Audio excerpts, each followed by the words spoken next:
Bonjour à tout le monde. C'est comme ça. Bonjour Dani, merci d'être Bonjour avec nous. Dani. Bonjour Amon. Bonjour à tous les Aujourd'hui, auditeurs. aujourd'hui, Merci. ça sera toi en opératrice et nous deux qui allons plonger. On va faire des belles découvertes. Je me réjouis vraiment pour ce nouveau vaisseau à trois. Moi Toujours des aussi. premières, hein? C'est pas Oui, mal. tout à fait. Il faut bien une première, Voilà. n'est-ce pas? C'est une première et vraiment c'est chouette. Ça commence. Voilà, on verra ce qu'on trouve et on est très impatient d'aller voir tout ça. Donc je Ah, tout à remercie fait. les clés d'être là avec nous. Mais avant qu'on plonge, Dani, on va se vérifier. Tu sais, on fait le point zéro et Tout à on fait. vérifie tout ça, on fait nos commandes, puis après on repartira. Ok, donc toutes les vérifications sont faites.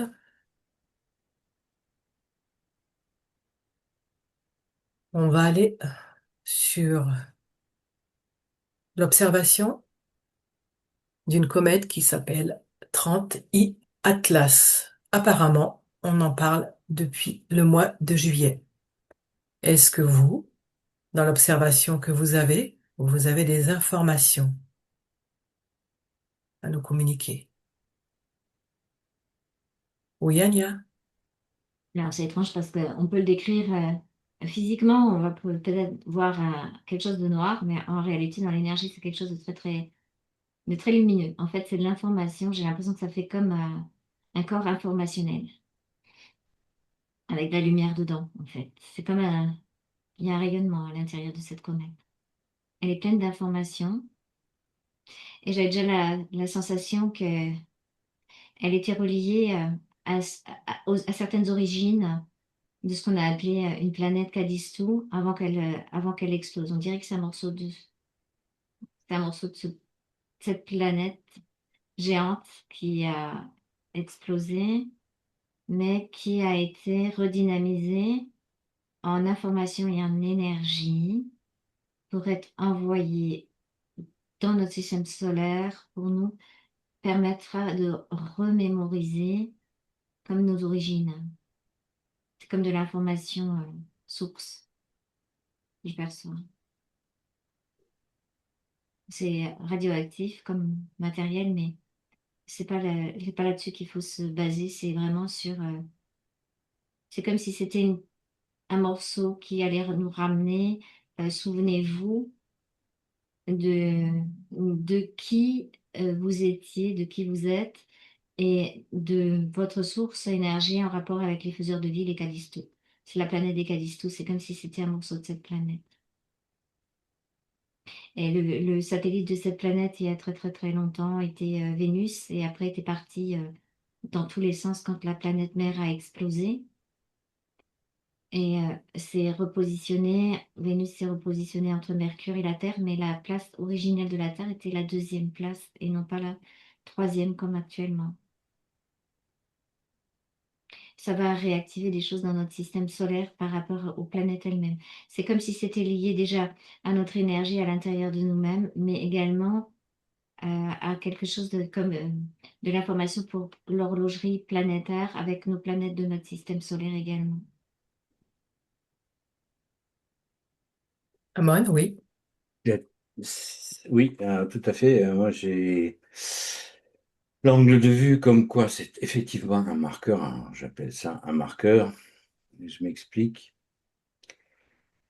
C'est un peu un rappel à l'ordre tout en rappelant que les temps nouveaux sont déjà arrivés.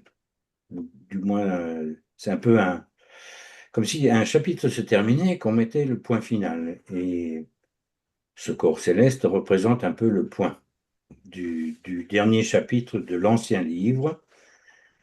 Ça ne dit pas ce que ça écrit par derrière, mais là, ça dit au moins que là, c'est un point final à tout ça. Donc, au niveau énergétique et informationnel, c'est pas un hasard si ça traverse le système solaire, les planètes et l'étoile Solaris étant elles-mêmes dans une dynamique particulière et dans une zone galactique particulière, effectivement.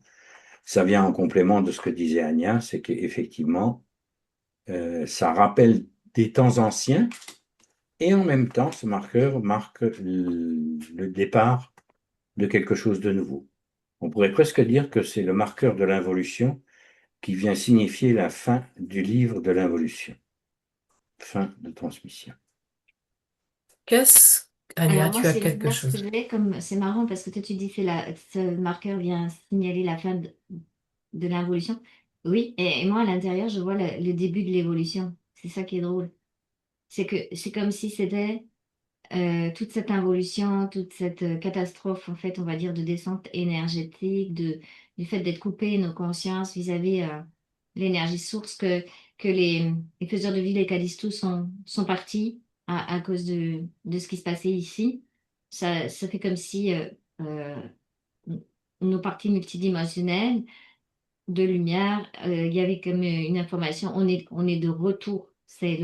On revient comme si on s'était mis en stand-by quelque part pendant l'involution et que ça permettait quand je te dis, de se souvenir de qui nous sommes sur d'autres plans, ce qui était en rapport avec le plan originel de la bibliothèque universelle au niveau de Gaïa, entre autres, et puis de notre système solaire.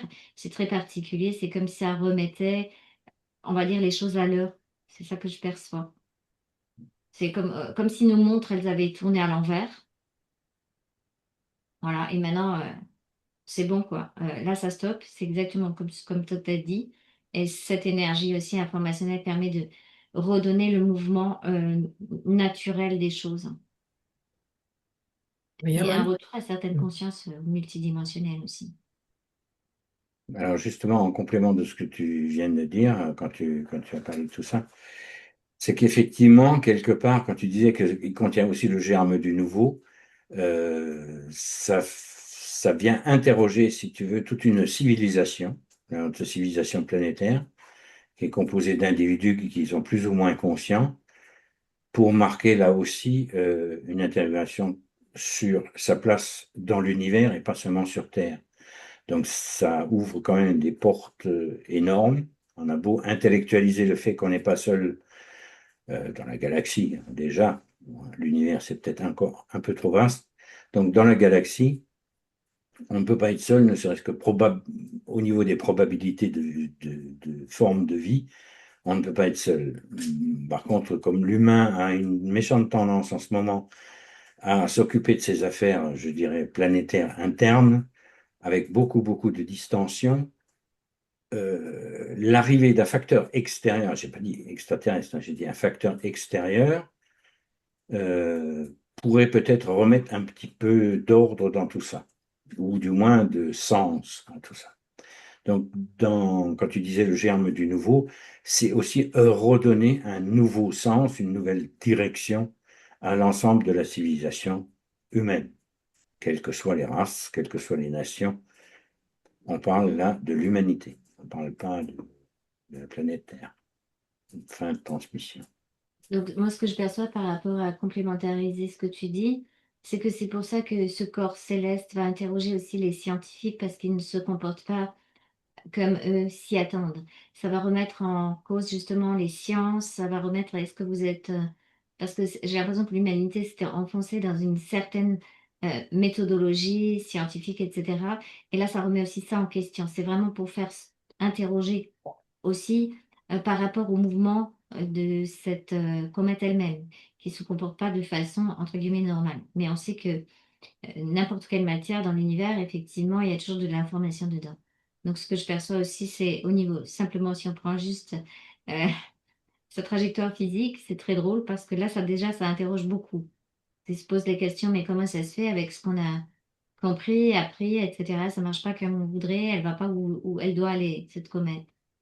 C'est ça c'est ça qui ouvre aussi sur ces autres possibilités quantiques. Effectivement, ben, tout ne fonctionne pas forcément comme le cerveau humain le définit ou le croit.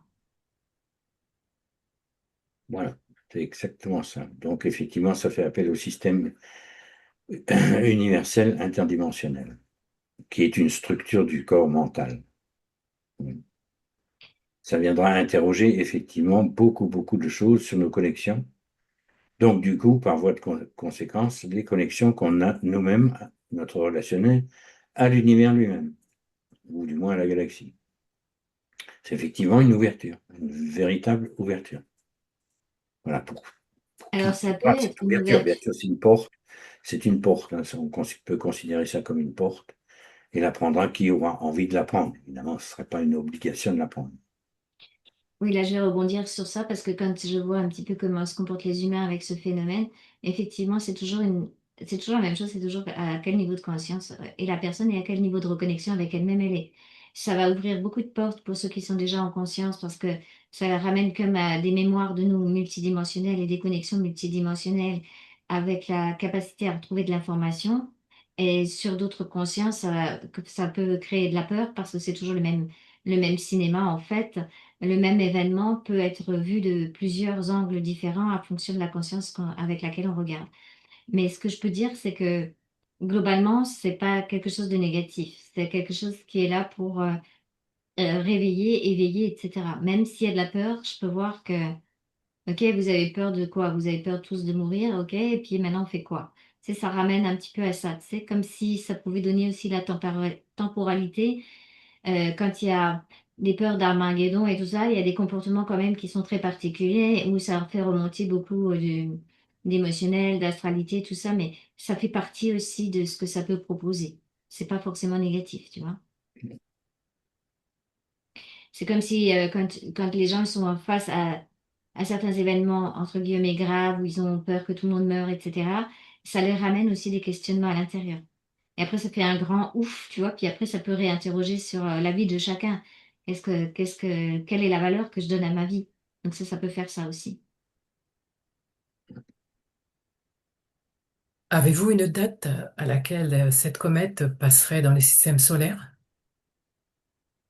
Ben, elle Ben, est déjà dans notre système, là. Elle Elle est est déjà déjà? passée près de Mars, ouais. D'accord. Bon, la date, là, pour décembre, c'est là où elle sera le plus proche sur l'orbite l'orbite terrestre. par rapport à la Terre, mais après, elle repart. Si elle reste, je suis pas encore persuadée qu'elle reste exactement dans l'orientation que les scientifiques lui ont définie. Elle peut amener des surprises dans sa trajectoire, on va dire comme ça. Mais ce que je perçois, c'est que le but de ça, c'est pas du tout de détruire la Terre ou quoi que ce soit, ou de détruire notre planète, Non, notre système solaire. C'est vraiment informationnel.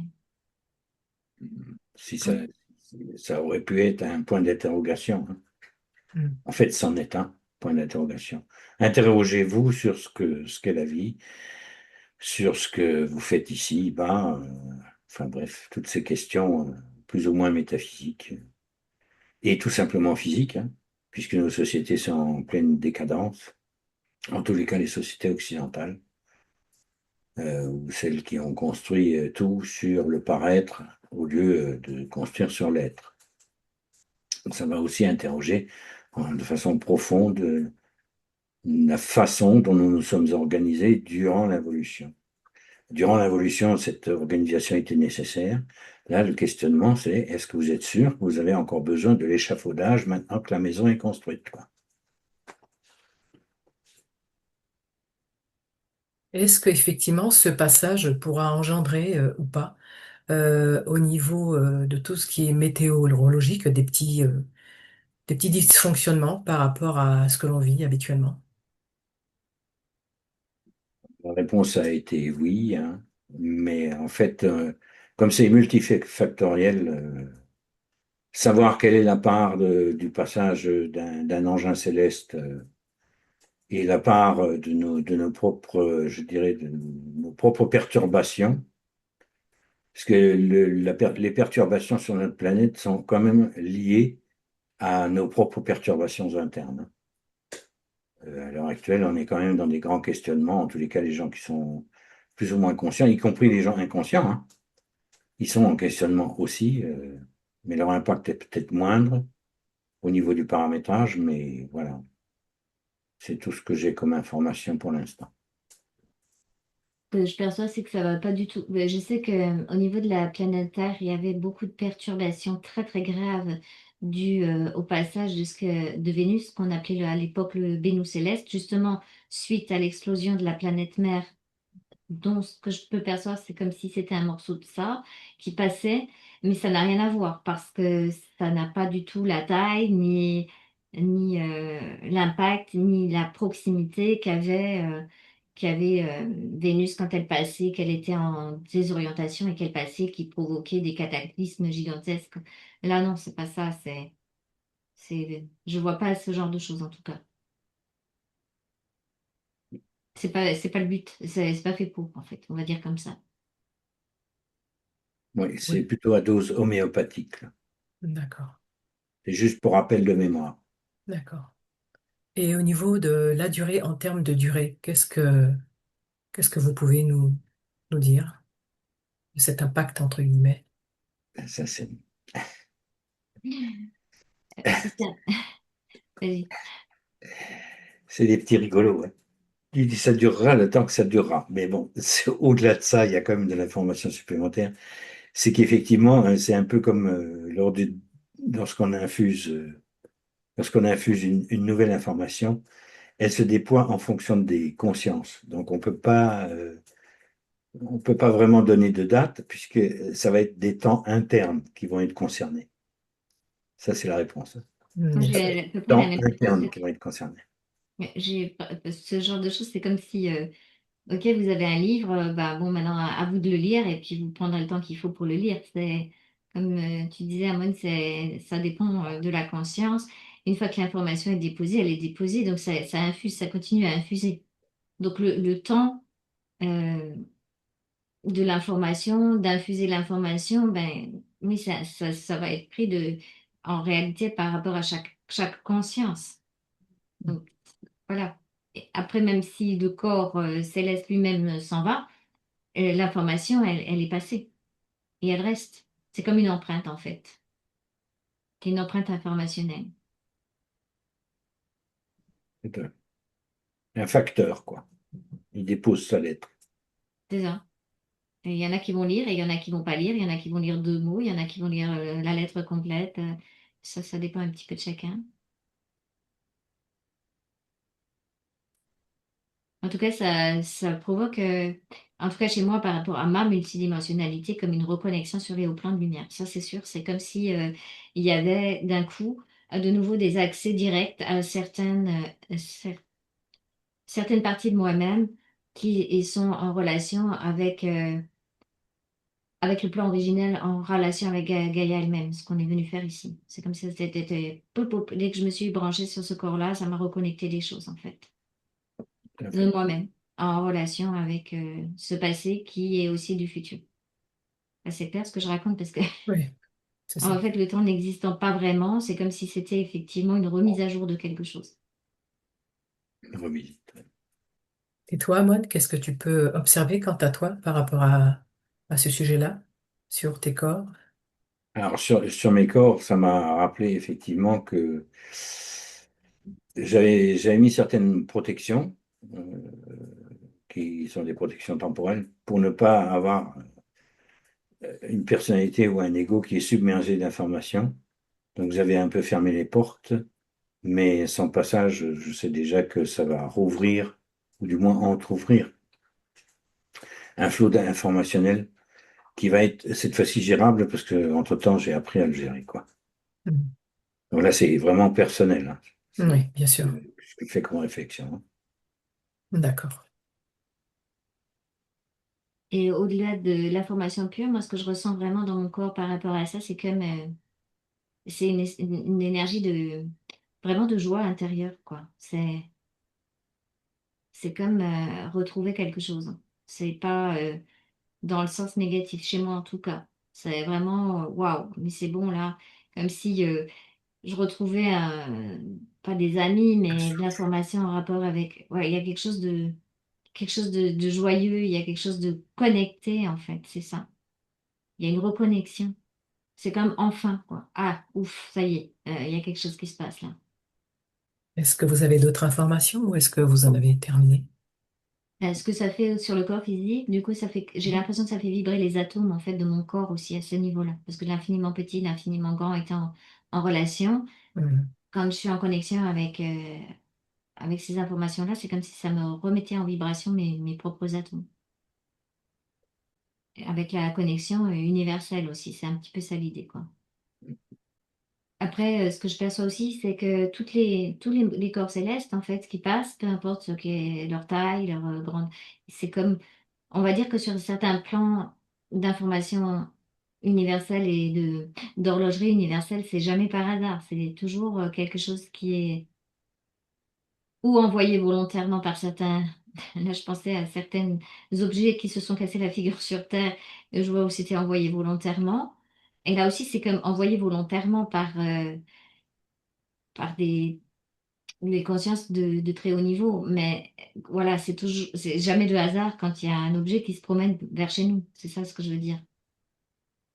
Et ça, c'est justement la partie à découvrir, quoi. Que, Mhm. J'allais, que l'invisible procède, enfin, que le visible procède de l'invisible et pas l'inverse, quoi. En termes fréquentiels, ne serait-ce qu'en termes fréquentiels, on a des perceptions qui sont quand même très, très, très limitées en tant qu'humain, en tant qu'humain planétaire. Le spectre de fréquences qui nous permettent d'interpréter notre réalité est très loin de donner une réalité universelle, une réalité tout court, quoi. Donc ça va nous amener à un peu plus de modestie aussi, ce qui est pas plus mal. Tu vois, depuis le temps qu'on en parle et qu'on est en contact, c'est comme si moi aussi, maintenant je te parlais de mes atomes qui étaient mis en fréquence vibratoire, mais c'est comme s'il se passait quelque chose aussi au niveau du cerveau, au niveau du troisième œil, comme une remise vibrationnelle à cet endroit-là, tu vois, comme si ça décape un peu cet endroit-là pour être plus dans la clarté de l'information, je vais dire. Tout à fait. C'est comme tu parlais de porte ouverte, mais tu vois, ça me fait penser, c'est comme l'œil d'Horus où vraiment, avant, on avait possibilité d'utiliser ça de façon quand même relativement sécure, puis après, il y a eu l'astral, il y a eu tout ça, puis ça a tout dérapé. Et bien là, c'est comme si ça redonnait un petit coup de fréquence pour nous aligner à de l'information plus réelle. Pour moi, c'est bon, là. Je pense que j'ai eu ce que je On a fait le devais. tour, hein, je pense. Il y a, Norman, il y a t'as encore d'autres? beaucoup d'informations, mais non. D'accord, d'accord. Donc, Ouais, si vous... Ah, au vas-y. moment où il y a un voile qui s'est pointé, hein, Ah, ok.